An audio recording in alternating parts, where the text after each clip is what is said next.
International social media Patel Prahlad भाई।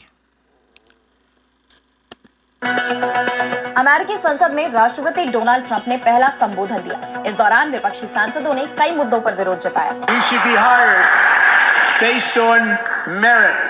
And the Supreme Court, in a brave and very powerful decision. अपने संबोधन में Trump ने राष्ट्रपति जो बाइडेन से लेकर गल्फ ऑफ मेक्सिको तक की बात की, अपनी सरकार की पीठ थपथपाई। वहीं डेमोक्रेटिक सांसदों ने विरोध जताया तो उन्हें संसद से बाहर का रास्ता दिखा दिया गया।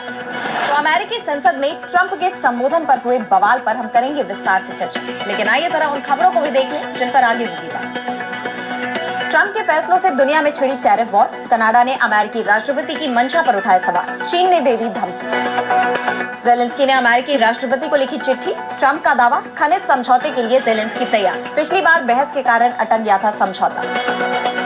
गजा के पुनर्निर्माण का प्लान तैयार। अरब देशों में शिखर सम्मेलन में बनी सहमति। इजरायली संसद में छिड़ा घमासान।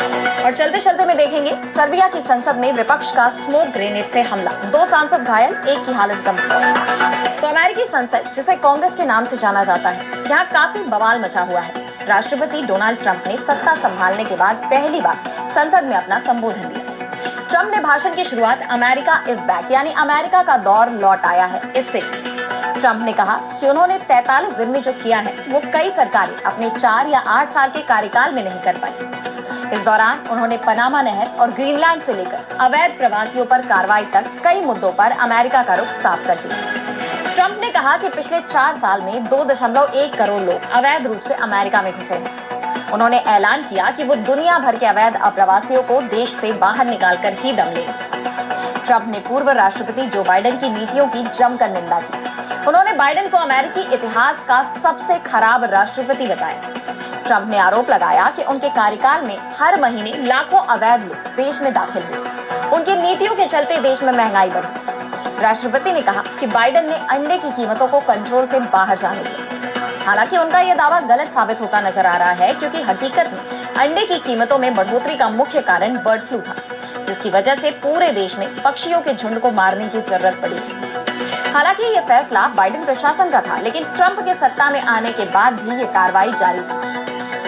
ट्रंप के संबोधन के कुछ ही देर बाद डेमोक्रेटिक सांसदों ने उन्हें बीच में रोक दिया, जिस पर स्पीकर माइक जॉनसन ने उन्हें चेतावनी दी और फिर उन्होंने हाउस सार्जेंट को आदेश दिया कि वे राष्ट्रपति के भाषण में बाधा डालने के लिए टेक्सास के डेमोक्रेटिक सांसद अल ग्रीन को संसद से बाहर निकाला। आरोप प्रत्यारोप के बीच ट्रंप ने अमेरिका में तेल और गैस के विकास में अरबों के निवेश की घोषणा की। स्पेस मिशन पर कई मुकाम हासिल करने की बात कही। उन्होंने एक बार फिर पनामा नहर और ग्रीनलैंड पर अमेरिका के कब्जे की बात दोहराई।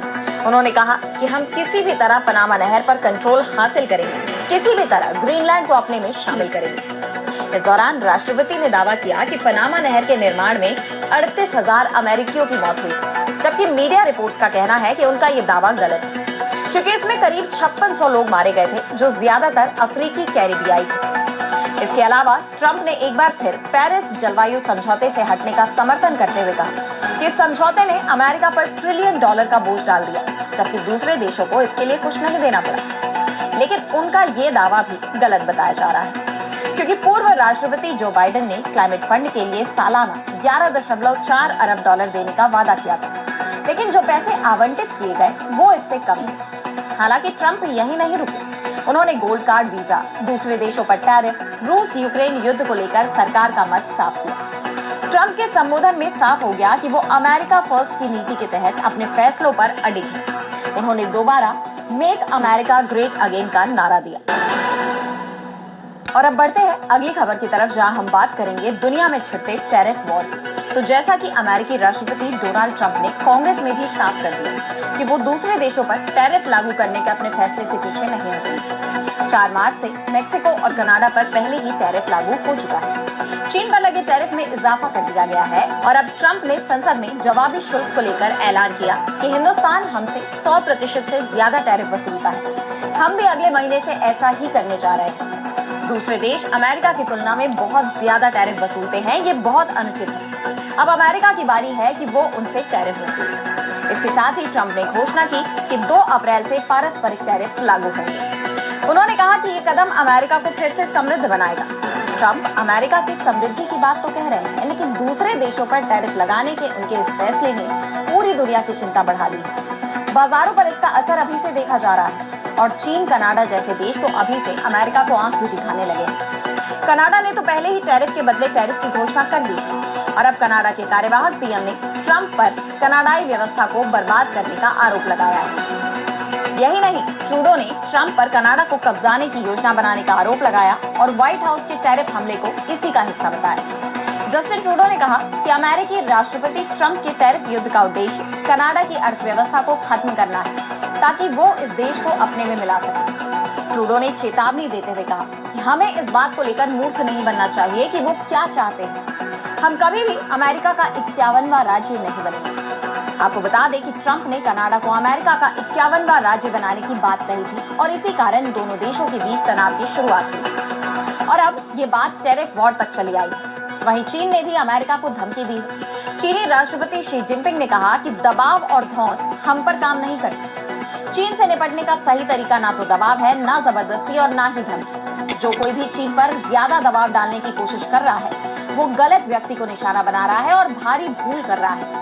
अगर अमेरिका हकीकत में फेंटानाइल समस्या को हल करना चाहता है तो उसे चीन के साथ बराबरी के आधार पर बातचीत करनी चाहिए। फेंटानाइल मुद्दा चीनी आयात पर अमेरिकी टैरिफ बढ़ाने का एक कमजोर बहाना है।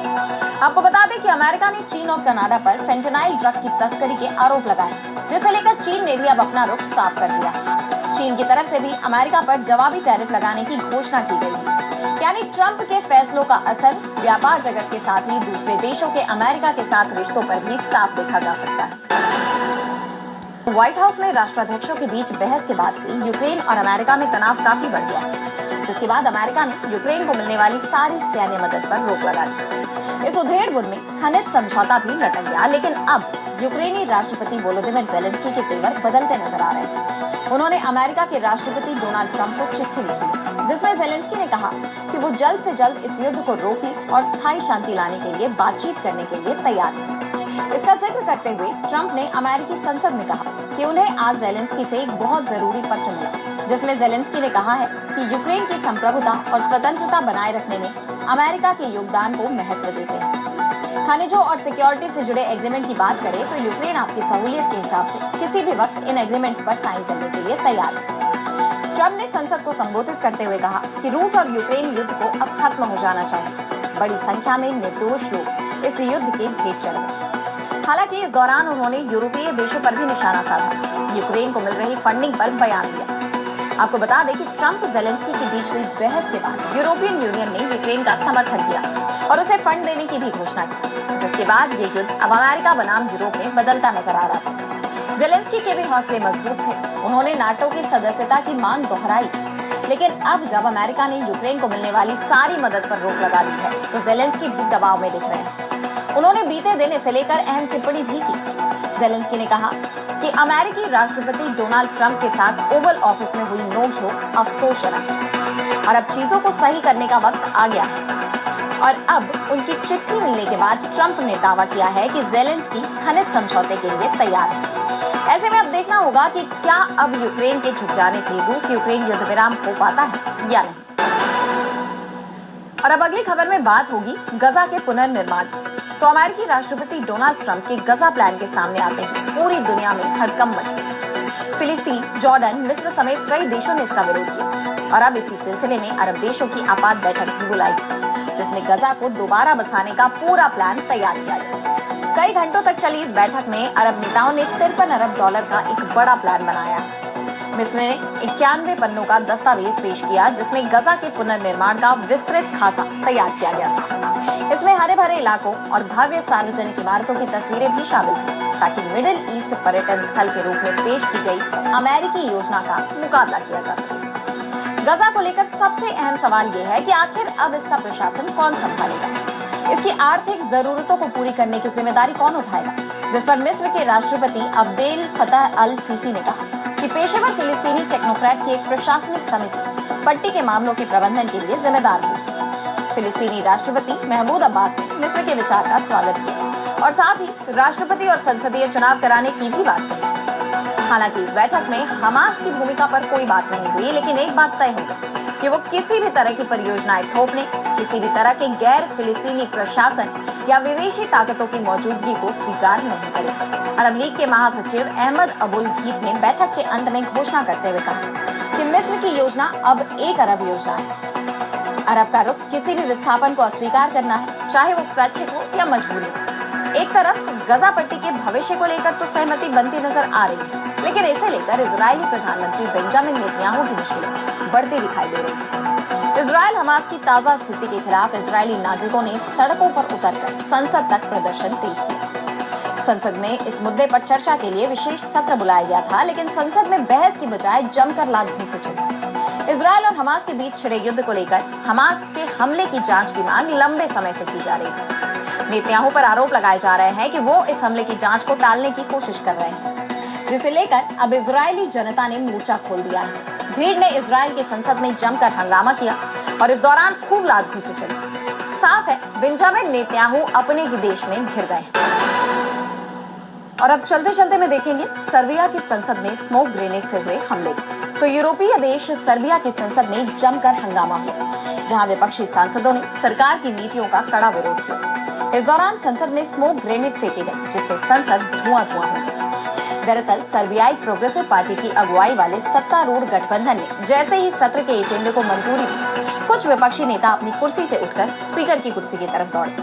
उन्होंने सदन में स्मोक ग्रेनेड फेंक दिया, जिससे सदन में काला धुआं भर गया। उन्होंने कई आंसू गैस के गोले भी फेंके। इस दौरान उनकी सिक्योरिटी गार्ड से भी हाथापाई हुई। इस हमले में 2 सांसद घायल हो गए हैं, जिनमें से एक की हालत गंभीर बताई जा रही है। वहीं स्पीकर एना ब्रनाबिक ने कहा कि संसद अपना काम करना जारी रखेगी। ये पूरा बवाल शिक्षा के लिए फंड बढ़ाने को लेकर था। सरकार विश्वविद्यालयी शिक्षा के लिए फंड बढ़ाना चाहती थी। सभी सांसदों को इस पर मतदान करना था, लेकिन विपक्षी सांसदों ने इस सत्र को ही अवैध करार देते हुए विरोध करना शुरू कर दिया। इसके अलावा लगभग 4 महीने पहले सर्बिया के रेलवे स्टेशन की छत गिरने से 15 लोगों की जान चली गई। इसे लेकर विपक्षी सांसद और छात्र तभी से सरकार के खिलाफ लामबंद हैं। छात्रों ने एक हफ्ते पहले भी सरकार के खिलाफ कड़ा विरोध प्रदर्शन किया था और अब संसद में विपक्षी सांसदों ने सर्बिया के पीएम मिलोस वुसेविक का इस्तीफा मांगा।